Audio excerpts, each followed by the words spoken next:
Good day guys, ito na naman tayo. Magpatis tayo ng talong.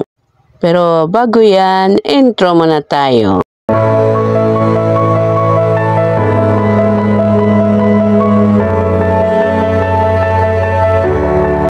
First, ihanda natin yung mga talong. Atin tong pagputol-putulin at ilagay natin sa ating food processor para mapino.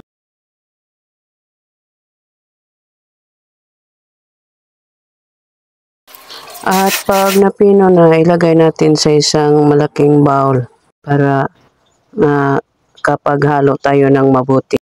At dito sa huli nating pag-process sa talong, isama na natin dito ang mga sangkap na sibuyas at saka bawang para mapino na rin. At haluan natin to ng 2 itlog. At maglagay tayo ng 1/2 na harina, paminta at saka asin. Tapos haluin mabuti yung mga sangkap para mag-well combine. Pag ganito na nahalo na lahat, handa na tayong magprito. At lagyan na natin ng mantika ang ating frying pan. At dahil mainit na, maglagay na tayo ng tag-1 kutsara kada patis at baliktarin natin hanggang sa maluto. Pag luto na, another batch na naman.